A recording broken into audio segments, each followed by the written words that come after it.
The speed की online class में आपका हार्दिक स्वागत है। ठीक है, देखिएगा हमने क्या बताया था, घंटे और मिनट की सुइयों पर चर्चा की थी हमने। हमें आज प्रैक्टिकल भी करना है। तो देखिए, जैसे आपको एक घड़ी दिख रही होगी और ये घड़ी में, इस घड़ी में आपका पूरा पूरा दिख रहा होगा, जिसमें 1 से लेकर 12 तक की डिजिट दी हुई है। 1 से लेकर 12 तक की डिजिट दी हुई है। ठीक है, मतलब अंक दिए हुए हैं। देखिए, हर एक मिनट, एक घंटे के बाद, हर एक घंटे के बाद 5 मिनट का गैप होता है। ठीक है, सॉरी, हर एक घंटे के बाद 5 मिनट होते हैं। ठीक है, इस घंटे के मध्य में, एक घंटे के मध्य में 5 मिनट होते हैं। और 1 से 2 के मध्य में, अगर हम 1 से 2 के मध्य में पूछें तो 5 मिनट का अंतराल होता है। फिर हम 2 से 3 के मध्य में पूछें तो 5 मिनट का अंतराल होता है। वो अंतराल नहीं कह रहे समय के अनुसार, हम मात्र लाइनिंग जो होती है 5-5 1-1 मिनट की, वो 5 लाइनिंग लगी होती है, उसकी बात कर रहे हैं। ध्यान समझना, ठीक है, वरना आप समय पे ले जाएं। ठीक है, समय पे नहीं कह रहे हैं हम।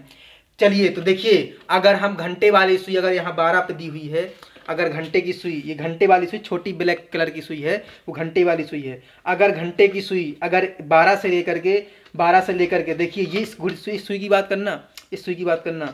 ठीक है, तो ये पूरा घूमकर अगर पुनः 12 पर आ जाए, देखते रहिएगा, अगर पूरा घूमकर 12 पे आ जाए तो आप कहेंगे सर ये 360 अंश पर घूम चुकी है। क्योंकि हर एक घंटे के बाद 5 मिनट गैप होता है, तो 12 पंचे 60, तो एक घंटे में 60 मिनट आ गए कि नहीं आए। लेकिन कौन कितना बनाएगी, कौन आपका घूम करके 360 अंश कोण बना लिया है। ठीक है, इसी प्रकार आपका मिनट वाली सुई भी अगर घूम करके पूरा 12 पर आ जाए, 12 से घूमकर पुनः 12 पर आ जाए, तो आप बोलेंगे सर ये क्या है, ये आपका 360 अंश कोण बना लेती है। तो हमने कल बताया था आपको, हमने इस प्रकार से बताया था कि आपका एक घंटे की सुई एक मिनट में आपका एक घंटे की सुई 1/2 अंश कोण बनाती है, और एक घंटे में आपका 60 मिनट में आपका 30 अंश कोण बनाती है। इसी प्रकार अगर हम मिनट की बात करें तो मिनट वाली सुई एक मिनट में कितना बनाती है, तो एक मिनट में आपका 6 अंश कोण बनाती है। कितना बनाती है मिनट वाली सुई, एक मिनट में 6 अंश कोण बनाती है। अगर हम 1 घंटा या 60 मिनट पूछें तो आप बोलेंगे कितना, 30 अंश कोण बनाती है। ठीक है, 1 घंटा, ठीक है, गलत बोले क्या हम, चलिए गलत बोले क्या, नहीं, देखिए दिखा देते हैं, आइए यहाँ पर डिस्टर्ब, आइए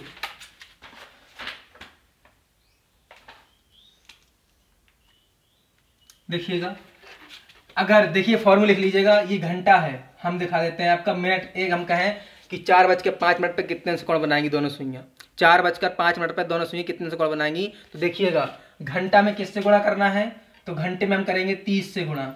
ठीक है, घंटे में हम किससे गुणा करेंगे, 30 से गुणा। फिर मिनट में किससे गुणा करेंगे, तो मिनट में हम करेंगे, देखिएगा, मिनट में हम करेंगे 1/2 से गुणा, 1/2 से गुणा। इसके बाद अब पूरा ये समय आ गया, तो अब हम अंश नहीं निकाल पाएंगे एग्जैक्ट वैल्यू। तो देखिए क्या करेंगे हम, फिर मिनट में आप किससे गुणा करेंगे, तो हम कहेंगे फिर मिनट में आप 6 से गुणा कर दीजिएगा। ठीक है, अब इसको जब करेंगे हम, तो इसमें से हम घटा देंगे तो पूरा आएगा, पूरा निकल के आएगा आपका 2 सुइयों के मध्य बना कोण, 2 सुइयों के मध्य बना कोण। अगर हम कहीं, चाहे जो आप वैल्यू उठा लें, अगर हम कहें 3:02 पर कितने से कोण बनाएंगी, अगर हम पूछें 9:32 पर कितने से कोण बनाएंगी, तो देख लीजिएगा 9:32 पर घंटा और मिनट की सुइयां कितने अंश का कोण बनाएंगी, कितने अंश का कोण बनाएंगी।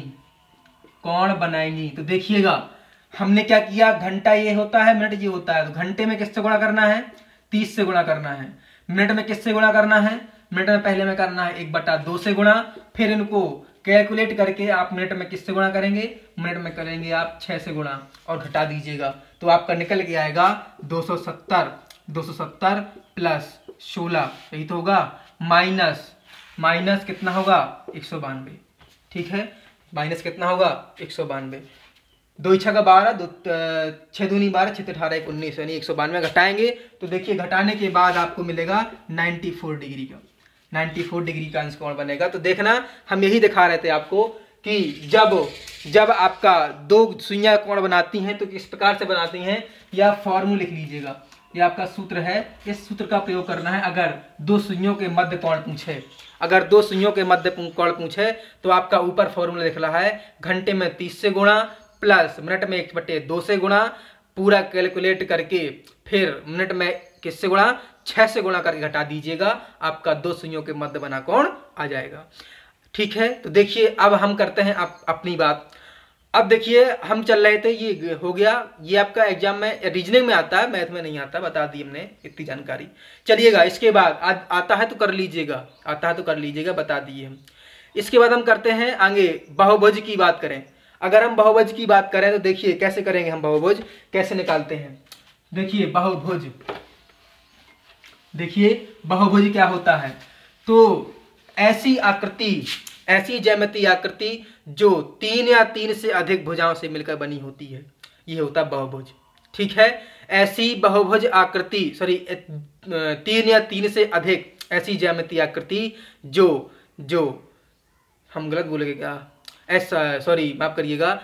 देखिए ऐसी ज्यामितीय आकृति जो 3 या 3 से अधिक भुजाओं से मिलकर बनी होती है, बहुभुज कहलाता है। और बहुभुज 2 प्रकार का होता है। ठीक है, बहुभुज क्या होता है, 2 प्रकार का होता है। ठीक है, एक समबाहुभुज, एक विषमबाहुभुज। सारी बात बताएंगे। ठीक है, देखिए बहुभुज से पहले अगर हम बात करें तो ये क्या त्रिभुज है। अगर हम त्रिभुज देख लीजिएगा, त्रिभुज हेडिंग डालिएगा, बहुभुज, बहुभुज, बहुभुज पॉलीगॉन। ठीक है, पॉलीगॉन होता है, लिख लीजिएगा। इसके बाद देखिए त्रिभुज, त्रिभुज, चतुर्भुज, पंचभुज, पंचभुज, षष्ठभुज, इसके बाद सप्तभुज, अष्टभुज, नवभुज और 10 भुज। तो देखिए इनकी अगर हम संख्या की बात करें, भुजाओं की संख्या, अगर हम भुजाओं की संख्या की बात करें, ये एक बात ध्यान दीजिएगा, ये रेगुलर जो क्लास चलती है आपका, ये ऐसा नहीं कि हम यहाँ उल्टा सीधे पढ़ा देते हैं कि पहले ये बाद में वो, बाद में ये, तीसरा ये, फिर ये नहीं, बिल्कुल एक रेगुलर और एक सीक्वेंस के साथ चल रहा है सारा काम। ठीक है, रेगुलर और सीक्वेंस के साथ काम चल रहा है। और ये कम से कम 7 से 8 बुकों का निचोड़ है। ठीक है, मैंने जो अपनी सीट बनाई हुई है 42 पेजों की, तो दिखा देते हैं। जो ये 42 पेजों की सीट बनाई हुई है, मेरे द्वारा ही बनाई हुई है, पूरी सीट आपको दिख रहा होगा, स्पष्ट रूप से दिख रहा होगा। ठीक है, स्पष्ट रूप से आपको सारी सीट दिख रही होगी। ये मैंने बहुत अध्ययन करके, ठीक है, तब करके बनाई है पूरा, तभी कहेंगे बाबू। ठीक है, देखिए ये पूरा 42 पेजों की सीट है। ये मैंने 7 से 8 किताबों का निचोड़ बनाया है। इससे कहीं हटके किसी बुक में नहीं मिलेगा। ठीक है, कंपटीशन की बात कर रहे हैं। ठीक है, इससे कहीं हटके कहीं 8वीं से 9वीं किताब में नहीं मिलेगा। और जितना पढ़ा दें इससे कहीं बाहर भी नहीं आएगा, ये हमारा वादा है। आइए तो देख लेते हैं त्रिभुज में कितनी भुजाएं होती हैं। तो देखिए त्रिभुज में मात्र 3 भुजाएं होती हैं। अगर हम कहें चतुर्भुज में कितनी भुजाएं होती हैं, तो चतुर्भुज में देख लीजिएगा, चतुर्भुज मात्र 4 भुजाएं होती हैं। अगर हम पंचभुज में देख लें तो पंचभुज में कितनी होती हैं, तो पंचभुज में 5 होती हैं, षष्ठभुज में। इसी प्रकार से आपका ये पूरा आपका बहुभुज ये होता है इस प्रकार से। तो अगर हम 2 भुजाओं की बात करें, 2 भुजा बहुभुज नहीं होता है, ध्यान दीजिएगा। तो 3 या 3 से अधिक भुजाओं वाला फिगर ही क्या कहलाता है, बहुभुज कहलाता है। ठीक है, तो देखिए इसके बाद चतुर्भुज, त्रिभुज तो समझ गए, बताएंगे, पढ़ाएंगे हम त्रिभुज। इससे ये त्रिभुज छोड़ दीजिएगा, पढ़ाएंगे अभी हम पूरा डिटेल से पढ़ाएंगे। चतुर्भुज देख लीजिएगा, चतुर्भुज क्या है। ठीक है, चतुर्भुज क्या है, तो देखिए चतुर्भुज 2 प्रकार से होता है। ठीक है, या आप ऐसा करें, चलिए आइए इस प्रकार देख लेते हैं। बहुभुज क्या है, तो बहुभुज आप देखें तो 2 प्रकार से होता है। बहुभुज देख लें, चतुर्भुज बाद देख लेंगे। तो पहले देखेंगे हम बहुभुज के प्रकार। बहुभुज 2 प्रकार से होता है। पहला होता है आपका उत्तल बहुभुज, उत्तल बहुभुज। ठीक है, इसके बाद अवतल बहुभुज, इसे बोलते हैं कॉनकेव। ठीक है, कॉन्वेक्स इसके बोलते हैं कॉनकेव। ठीक है, कॉन्वेक्स पॉलीगॉन और कॉनकेव पॉलीगॉन, मतलब उत्तल बहुभुज और अवतल बहुभुज। उत्तल और अवतल में क्या होता है, तो उत्तल बहुभुज वह बहुभुज कहलाता है जिसके सभी कोण 180 से कम हो। ठीक है, उत्तल बहुभुज परिभाषित कर लीजिएगा, उत्तल बहुभुज वह बहुभुज कहलाता है जिसके प्रत्येक कोण या सभी कोण 180 से छोटे हों या कम हों, वो क्या कहलाता है, उत्तल बहुभुज कहलाता है। ठीक है, अगर हम अवतल बहुभुज की बात करें, तो देखिए अवतल बहुभुज क्या कहलाता है। अवतल बहुभुज वह बहुभुज या वह आकृति होती है, ज्यामितीय आकृति होती है, जिसका एक कोण 180 अंश से अधिक होता है, जिसका एक कोण 180 अंश से अधिक। जैसे हम देखें, ये बना आपका फिगर, इस प्रकार से अगर हम फिगर बना दें, देखिए ये वाला, यहां पर लिखिए ए, यहां पर बी, यहां पर सी, यहां पर डी। अगर हम इस कोण की बात करें तो ये वाला कोण 180 से अधिक होगा। इस कोण की बात करें तो ये वाला कोण आपका इससे 180 से अधिक, ये होता अवतल दर्पण का फिगर। अगर हम इस प्रकार से देखें तो देखिएगा, इस प्रकार से बना लीजिएगा, बन जाता है वो तो सारा फिगर। इस प्रकार से देखें तो ये वाला जो होता है वो 180 से बड़ा होगा, ये वाला जो होता है वो 180 से बड़ा होता है। ठीक है, बहुभुज हर एक कोण आपका, बहुभुज का प्रत्येक कोण 180 से छोटा होता है तो वो उत्तल बहुभुज होता है। इसके बाद अगर एक कोण 180 से बड़ा होता है वो अवतल बहुभुज कहलाता है। सारी बात समझ में आ गए होंगे। इस पर आप स्क्रीनशॉट ले लीजिए और लिख लीजिएगा।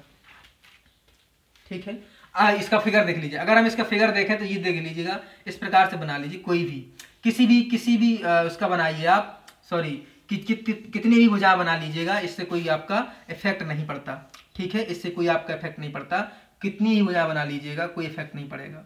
ठीक है, कोई इफेक्ट नहीं पड़ेगा। यहाँ से लिख लें A B C D E F. अगर इसका हम लिखें तो A B C D E F G और एफ जी और एच, इस प्रकार से बनेगा। ठीक है, लिख लीजिएगा। इसके बाद क्या है, अगर हम देखें समबाहुभुज की बात करें, समबाहुभुज होता क्या है। ठीक है, चैनल को सब्सक्राइब जरूर कर दीजिएगा जो देखते हैं। ठीक है, इससे हमें ऊर्जा प्राप्त होती है और अच्छा पढ़ाने का। ठीक है, देखिएगा, मोटिवेट होते हैं हम। ठीक है, और देखिए इसके बाद देखिए समबाहुभुज होता क्या है। समबाहुभुज को अगर देखें हम तो ऐसी ज्यामितीय आकृति जिसकी सही भुजाएं बराबर हों और कोण भी बराबर हो। सीधी सी बात कर सकते हैं, अगर भुजाएं बराबर हैं, कोई भी आकृति है, अगर भुजाएं बराबर हैं तो कोण भी बराबर होंगे, अगर भुजाएं बराबर है तो कोण भी बराबर होंगे। तो वही बात है, अगर समबाहुभुज की बात करें तो देखिए समबाहुभुज होता क्या है। जैसे हम त्रिभुज बना दिया, तो देखिए ये भुजा और ये भुजा, सारी भुजाएं बराबर होंगी, तो ये क्या कहलाता है, समबाहुभुज कहलाता है। अगर हम वर्ग की बात करें, ठीक है, अगर हम वर्ग की बात करें, ये वाली भुजा, चारों भुजाएं बराबर हों तो क्या कहलाता है, ये आपका समबाहुभुज कहलाता है। अगर हम पंचभुज की बात करें या षष्ठभुज की बात करें, पंचभुज या षष्ठभुज की बात करें तो देखिएगा, या चतुर्भुज की बात करें, तो अगर ये सारी भुजाएं, इनके सारे भुजाएं, सारे कोण बराबर हों तो ये भी समबाहुभुज कहलाता है, ये भी तो बाबू समबाहुभुज कहलाता है। ठीक है, इस बात पर ध्यान दीजिएगा आप लोग। ठीक है, इसके बाद आगे लिख लीजिएगा, ये आपका त्रिभुज है, त्रिभुज के ये भुजा, इसे बोलते समबाहु त्रिभुज। ये वर्ग है, ये वाली चारों भुजाएं बराबर होंगी, ये आपका बहुभुज है या चतुर्भुज कह सकते हैं, पंचभुज कह सकते हैं। सॉरी, ये पंचभुज है, चतुर्भुज कैसे बोल देंगे आप, ये पंचभुज है। तो पंचभुज की जब सारी भुजाएं, या षष्ठभुज हो या अष्टभुज हो, जब सारी भुजाएं, सारे कोण बराबर होंगे तो आप बोलेंगे क्या है, ये समबाहुभुज है। ठीक है, तो समबाहुभुज के थोड़े फैक्ट हैं, आइए देखते हैं कैसे हैं। चलिए, इसको स्क्रीनशॉट ले लीजिएगा आप।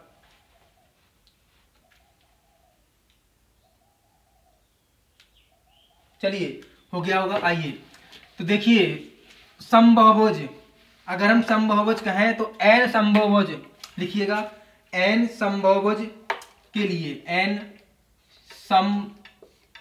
समबाहुभुज के लिए कुछ फॉर्मूले हैं। आइए, पहला फॉर्मूला जैसे कि हम कहें तो देखिए, प्रत्येक अंतःकोण समबाहुभुज का हम समबाहुभुज बार बार नहीं लिखेंगे, तो लिखेंगे प्रत्येक अंतःकोण, ऐसा लिखिएगा, प्रत्येक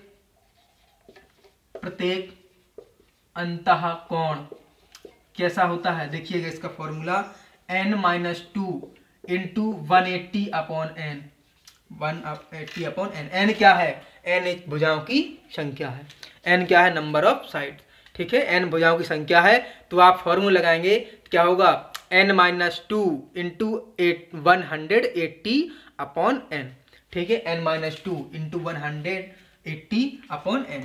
क्लियर है। आइए इसके बाद प्रत्येक बाह्य कोण लिखेंगे, प्रत्येक बाह्य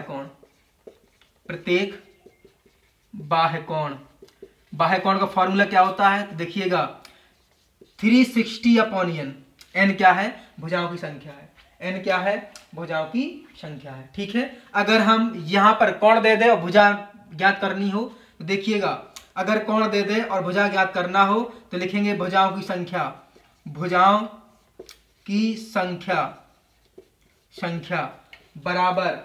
बराबर 360 बटे प्रत्येक बाह्य कोण। बात वही है, अगर हम इस n को यहाँ लग दें ये तो यहाँ आ जाएगा, ठीक है, बात एक ही है, ठीक है। प्रत्येक 360 बटे प्रत्येक बाह्य कोण से अगर भाग दे दें, ठीक है, 360 में अगर प्रत्येक बाह्य कोण से भाग दे दें या एक बाह्य कोण से भाग दे दें तो आपका भुजाओं की संख्या निकल के आएगी, ठीक है। बाह्य कोण एक ही होगा, मतलब समान होंगे सारे, ठीक है। आइए इसके बाद इसका हम एरिया निकालें, तो देखिए एरिया थोड़ा ट्रिग्नोमेट्री पहुंच जाता है, एरिया, ठीक है, एरिया थोड़ा ट्रिग्नोमेट्री पहुंच जाता है। देखिए किस प्रकार से हम एरिया निकालेंगे, इसका एरिया कैसे निकालेंगे, ठीक है, इसका एरिया कैसे निकालेंगे, तो देखिए क्षेत्रफल, बहुभुज का क्षेत्रफल या समबाहुभुज का क्षेत्रफल क्या होता है, तो समबाहुभुज का क्षेत्रफल निकालेंगे हम क्या, देखिए n/4a² कॉट, ये कॉट आ गया, बता दें ट्रिग्नोमेट्री पहुंच जाएगा, ठीक है, कॉट 180 बटे n, 180 बटे n, ये होता है क्षेत्रफल समबाहुभुज का। देखिए यहाँ पर n के a क्या है बताइए, a क्या है, यहाँ n तो भुजाओं की संख्या हो गई, a क्या है, एक भुजा की माप है, ये a लिख लीजिएगा, भुजा की माप, ठीक है, a क्या है, भुजा की। यहाँ अगर 6 है भुजाएं, समषष्ठभुज की बात करें तो देखिए समषष्ठभुज, षष्ठभुज मतलब 6 भुजाओं वाला, तो अगर 6 यहाँ रख दें तो 6 से अगर भाग करें कितना मिलेगा, 36, 18, 30, तो कॉट 30 का मान निकाल लीजिएगा ट्रिग्नोमेट्री से आप, ठीक है, ट्रिग्नोमेट्री सारणी से, टेबल से होता है, कॉट 30 का मान निकाल लीजिएगा, ठीक है। आइए इसके बाद क्या होता है, देखिए इसके बाद त्रिभुज, देखिए त्रिभुज का ये भी तो होता है समबाहुभुज, समबाहु त्रिभुज का क्षेत्रफल क्या होता है, तो समबाहु त्रिभुज का क्षेत्रफल होता है 3/4, ठीक है। आइए इस प्रकार से √3/4a², √3/4 भुजा², ठीक है, √3/4 भुजा²। बात समझ में आई कि नहीं आई, ठीक है। अगर हम, ठीक है ना, चलिए अगर हम देखिए, अगर हम क्या कहें, अगर हम षष्ठभुज का क्षेत्रफल निकालें, ठीक है, अगर हम षष्ठभुज या वर्ग का क्षेत्रफल निकालें, वर्ग भी तो होता है समबाहुभुज, तो वर्ग का क्षेत्रफल निकालें तो वर्ग का क्षेत्रफल क्या होता है, a², आप भुजा² कर दीजिएगा, ठीक है, तो वर्ग का क्षेत्रफल क्या होगा, भुजा² हो जाएगा। अगर षष्ठभुज यहाँ से भी निकाल सकते हैं, ठीक है, कैसे, अगर हम देखिए षष्ठभुज की बात करें तो क्या मिलेगा, यहाँ से मिलेगा 3√3 बटे 2 इंटू भुजा², ऐसे निकाल सकते हैं, कोई बात नहीं, इसमें रख दीजिए, आएगा, ठीक है, आ जाएगा। चलिए लिख लीजिए, स्क्रीनशॉट ले लीजिएगा आप, ठीक है, लिख लीजिए।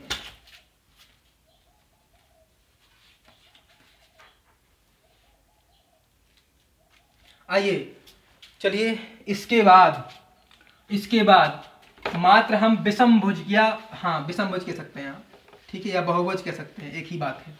अगर हम विषमभुज या बहुभुज बात करें, विषमभुज कह सकते हैं या बहुभुज बात करें, अगर वो स्पष्ट रूप से कहेगा समबाहुभुज, तब आपको ये फॉर्मूले लगाने हैं।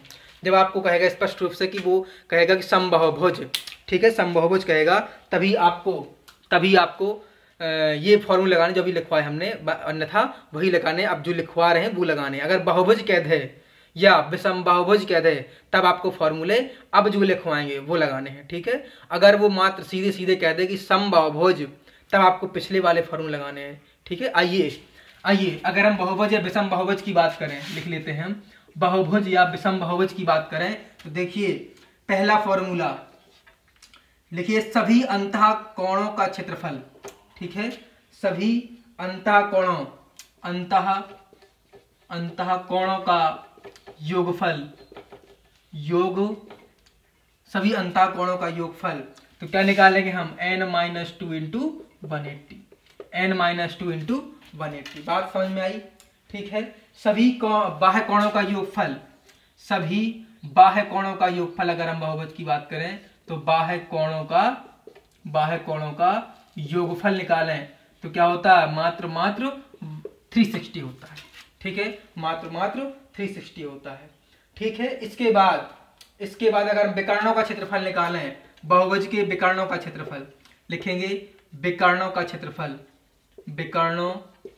क्षेत्रफल तो क्या होता है, n, ठीक है, n-3/2, n-3/2 इस प्रकार से, ठीक है, n-3/2। बात समझ में आई, ठीक है। इसके बाद अगर यहां देख लीजिएगा, अब विकर्ण आया तो विकर्ण होता क्या है, देखिएगा, आक्रमागत, ठीक है, आक्रमागत किसी ज्यामितीय आकृति के आक्रमागत शीर्षों को मिलाने वाली रेखा विकर्ण कहलाती है, ठीक है। जैसे अगर हम ये कहें, अगर ये फिगर बना हुआ है आयत का और इस आयत की चर्चा करें हम, देखिए ये भी तो एक विषम बहुभुज होता है आयत, ठीक है। तो इधर देखिएगा, अगर हम इसका हम लिखवाए नहीं क्या, विषम बहुभुज कौन कौन से होते हैं, माफ करिएगा, विषम बहुभुज लिख लीजिएगा, यहाँ पर लिखेंगे, जैसे आयत होता है, ये बना है आयत, विषम बहुभुज तो है, ठीक है, विषम बाहु त्रिभुज, ठीक है, विषम बाहु त्रिभुज कैसे, अगर ये इस प्रकार से, ठीक है, इस प्रकार से देखिए, ये भुजा और ये भुजा, ये तीनों भुजा अलग अलग होगी, ये तीनों के तीनों भुजा अलग अलग होंगी, ठीक है। इसी प्रकार अगर हम किसी चतुर्भुज की बात कर दें, इस प्रकार से, देखिए इस प्रकार से कर दें, तो आइए ऐसे कर देते हैं, ये देखिए ये सारी भुजाएं, चारों की चारों भुजाएं कैसी हैं आपकी, असमान है, तो ये विषम बहुभुज के रूप हैं। अगर हम इस आयत की बात करते हैं तो ये भी तो आपका विषम बहुभुज है, तो विषम बहुभुज के आगे ये सब लिख लेना, ये सब फिगर बना लेना, ठीक है। इसके बाद ये फॉर्मूला लिखना, ठीक है। आइए तो अगर हम विकर्ण की बात करें तो आक्रमागत की बात की है हमने, ठीक है, क्रमागत बात नहीं की है, आक्रमागत शीर्षों के भुजाओं से मिलाने वाली रेखा, आक्रमागत ऐसे रेखाखंड, देखिएगा ये क्या है, ये तो शीर्ष इसका, ये भी शीर्ष इसका, ये भी शीर्ष इसका, ये भी शीर्ष, ये चारों के चारों शीर्ष हैं। अगर इन शीर्षों को, ये आक्रमागत हमने क्यों बोला है, क्रमागत क्या है, इसका क्रमागत ये वाला, इसका क्रमागत ये वाला, इसका क्रमागत ये वाला। अगर हम ए बी सी और डी इस प्रकार से इसको डिनोट कर दें तो देखिएगा, अगर ये ए है, बी है, सी है, डी है, तो ए का क्रमागत बोलेंगे बी, बी का क्रमागत सी, सी का क्रमागत डी और डी का क्रमागत ए, या ए का क्रमागत डी, इस प्रकार से। क्रमागत मतलब तुरंत बाद, लेकिन हम बोले आक्रमागत की बात करें तो ये देखिएगा, इसका क्रमागत तो ये होगा, लेकिन इसका क्रमागत ये वाला होगा बाबू, ये वाला होगा। तो आयत की सबसे बड़ी भुजा ही तो विकर्ण कहलाती है, ठीक है। तो अगर किसी आकृति के आक्रमागत शीर्षों को मिला दें तो वो विकर्ण का रूप ले लेती हैं, ठीक है। तो ये आपकी आकृति है, अगर ये इसका क्रमागत ये है तो इसका आक्रमागत ये है तो इसका आक्रमागत ये वाला होगा, ठीक है, ये वाला होगा, इस प्रकार से मिला दी, यही तो विकर्ण कहलाएंगे। तो चतुर्भुज आकृति में दो विकर्ण होते हैं, ठीक है, चतुर्भुज आकृति में दो विकर्ण, सारी बातें बताएंगे, तो इतना आप लिख लीजिएगा। तो देखिए विकर्णों का क्षेत्रफल क्या है, n-3/2 है, ठीक है। इसके बाद आगे हम बात करें, देखिए इसके बाद स्टार वाले भी आते हैं बहुभुज, कैसे, अगर हम इस प्रकार से बना दें, आपका एक बहुभुज इस प्रकार से देख लेते, ध्यान से देखना, आइए इस प्रकार से बना दें तो ये भी तो एक आपका बहुभुज है। अगर हम ए, ये आपका बी, ये आपका सी, ये आपका डी और ये ई और ये एफ, अगर इस प्रकार से हम दिखा दें तो सभी कोणों का, जो आपके बाह्य कोण दिख रहे हैं, इन सभी कोणों का योगफल क्या होगा, इन सभी कोणों का योगफल आप बोलेंगे, इन सभी कोणों का योगफल क्या होगा, 180 अंश के बराबर होगा। या हम सीधे सीधे बोलेंगे क्या, n-4 इंटू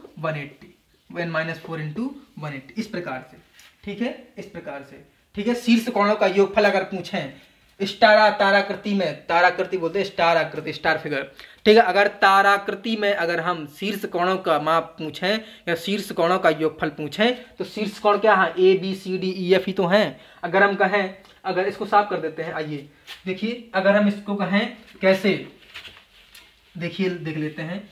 ये शीर्ष है कोण ए प्लस कोण बी प्लस कोण सी प्लस कोण डी प्लस कोण ई और प्लस कोण एफ। कितने हो गए देखिएगा, 6 हो गए। तो इसमें हम क्या करेंगे, 6 है तो n का मान क्या होगा, n बराबर 6 होगा।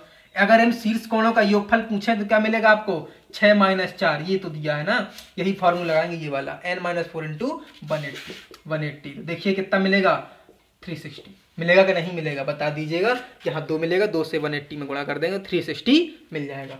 तो देखिए इसी प्रकार ताराकृति का आपका शीर्ष कोणों का योगफल होता है। तो लिख लेते हैं चौथा, तीसरा नंबर हो गया, चौथा यहाँ लिख लेते हैं ताराकृति, ताराकृति के शीर्ष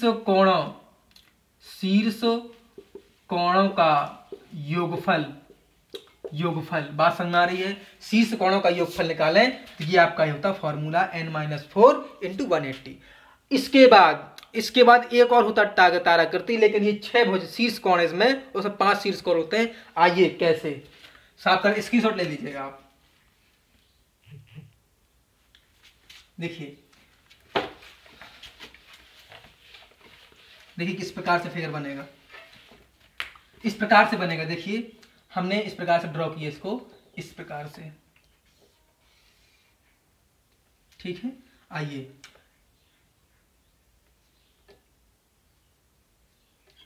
चौथा हो गया,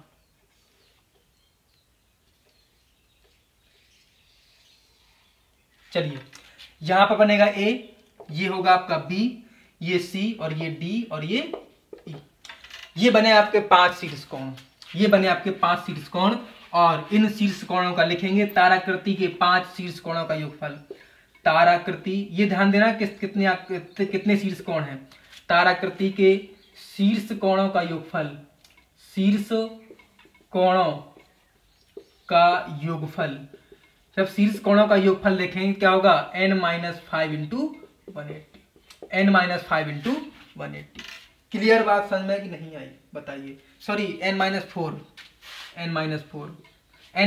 इंटू 180।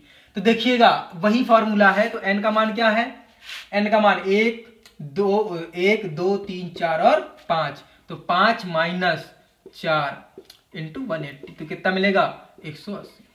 ठीक है, तो 5 भुजाओं वाले ताराकृति के शीर्ष कोणों का योगफल कितना होता है, 180 होता है। और 6 शीर्ष कोणों के ताराकृति के शीर्ष कोणों का योगफल कितना होता है, 360 होता है। ठीक है, ये बात आप समझ में आ गई होगी आपको। आइए इससे थोड़ा बहुभुज से कुछ रिलेटेड तथ्य हैं, इसको हम पढ़ लेते हैं। ठीक, आइए देखिए, पहला आप लिखेंगे, लिख लीजिएगा बहुभुज के महत्वपूर्ण तथ्य, बहुभुज से संबंधित महत्वपूर्ण तथ्य, बहुभुज से संबंधित महत्वपूर्ण तथ्य। आइए, आज थोड़ा आवाज और बॉडी में थोड़ा सुस्ती है, ऐसा क्यों, क्योंकि आज मेरा मंडे है, जानते होंगे बच्चे मेरे, ठीक है, सभी स्टूडेंट जानते होंगे क्यों हैं। ठीक है, आज मंडे है, आइए व्रत रहता है। ठीक, आइए इसके बाद लिखेंगे बहुभुज, बहुभुज से संबंधित गुण, बहुभुज से संबंधित गुण। देखिए पहला क्या है, आइए पहला क्या है देख लीजिए। पहला आपका है किसी बहुभुज के अंतः कोणों का योगफल बाह्य कोणों के योगफल से बड़ा होता है।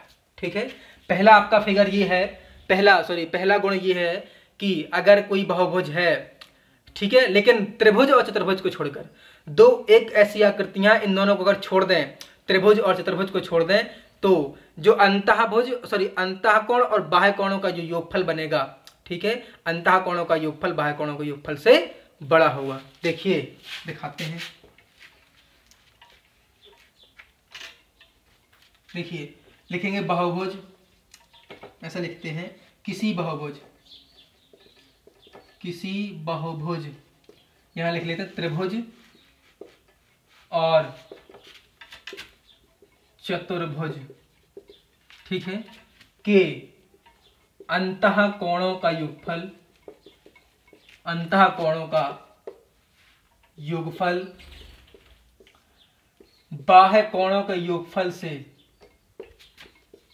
बाह्य कोणों के योगफल से कैसा होता है, बड़ा होता है। ठीक है, योगफल से कैसा होता है, बड़ा होता है। इसके बाद दूसरा नंबर क्या है, ठीक है, देखिए दूसरा नंबर क्या होता है, त्रिभुज, किसी से लिखेंगे त्रिभुज, त्रिभुज एक ऐसा बहुभुज है, एक ऐसा बहुभुज है जिसके अंतःकोण, जिसके अंतःकोण का योग फल बाह्य कोणों के योगफल का आधा होता है, बाह्य कोणों के योगफल से आधा होता है। ठीक है, बाह्य कोणों के योगफल का आधा होता है, बाह्य कोणों के योगफल से आधा होता है। ठीक है, आइए तीसरा, इसके बाद ये त्रिभुज हो गया, इसको चतुर्भुज लिखेंगे, चतुर्भुज, चतुर्भुज एक ऐसा बहुभुज है जिसके अंतःकोणों का योगफल,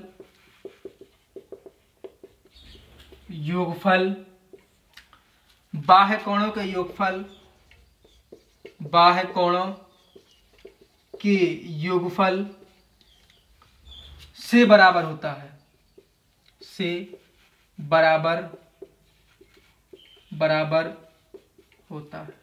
अर्थात त्रिभुज एक ऐसा बहुभुज है जिसके अंतःकोण और बाह्य कोणों का योगफल कैसा होता है, बराबर। त्रिभुज एक ऐसा बहुभुज है जिसके अंतःकोणों का योगफल बाह्य कोणों के योगफल का आधा होता है। ठीक है, किसी भी बहुभुज के अंतःकोण, ठीक है, का योगफल बाह्य कोणों से हमेशा और हमेशा कैसा होगा, बड़ा होगा, लेकिन त्रिभुज और चतुर्भुज को छोड़कर। ठीक है, त्रिभुज और चतुर्भुज को छोड़कर। बात समझ में आई, इतनी बात लिख लीजिएगा। ठीक है, इसके बाद बहुभुज खत्म हो गया, आते हैं आप त्रिभुज पर। ठीक है, आइए थोड़ा चर्चा कर लेते हैं त्रिभुज। इसके बाद देखिए त्रिभुज क्या है, ठीक है, स्क्रीनशॉट लिख लिया होगा आपने। चलिए इसके बाद देखिएगा त्रिभुज, त्रिभुज इसे हम बोलते हैं ट्रायंगल। तो एक ऐसी ज्यामितीय आकृति जो 3 रेखाखंडों से घिरी होती है। ठीक है, एक ऐसी ज्यामितीय आकृति जो 3 रेखाखंडों से घिरी रहती है, उसे हम क्या कहते हैं, उसे हम कहते हैं त्रिभुज। अगर हम कहें, ऐसा कह देते, अगर एक ऐसा काफी लोग ऐसे कहते हैं कि ऐसी ज्यामितीय आकृति जो 3 रेखाओं से घिरी होती है, या 3 रेखाओं से घिरी आकृति त्रिभुज कहलाती। ये बिल्कुल गलत है। आपने रेखा कैसे बोल दिया, रेखा तो बाबू ऐसा होता ना, रेखा देखिए, रेखा तो ये होती ना, अगर हम इस प्रकार से बोलें तो रेखा तो यही होगी ना। देखिए, आइए, तो ये रेखा यही होगी। क्या आपने कभी ऐसे एरो देखे हैं, क्या आपने कभी ऐसे एरो देखे हैं? तो देखिए, हर एक तथ्य की बात करनी है, चर्चा करनी है, लेकिन ये परिभाषा गलत है। रेखा नहीं बोलेंगे, क्या बोलेंगे, रेखाखंड। और रेखाखंड क्या होते हैं, दोनों साइड में स्टॉप। आप पहली क्लास देख लीजिएगा, आपको समझ में आ जाएगा। ठीक है, हर एक पॉइंट पर बात करेंगे। देखिए इस प्रकार से आपने देखी होगी आकृति, ये आपका ए है, ये बी है, ये सी है। ठीक है, इस प्रकार से यही तो होते रेखाखंड, मतलब दोनों साइड इसके एंड हो। ठीक है, दोनों साइड इसके एंड हो, वही होती रेखाखंड। क्लियर है? चलिएगा, आइए तो लिखेंगे, एक ऐसी ज्यामितीय आकृति जो 3 रेखाखंडों से घिरी होती है, त्रिभुज कहलाती है। त्रिभुज भुजाओं के आधार पर 3 प्रकार के होते हैं, कोणों के आधार पर भी 3 प्रकार के होते हैं।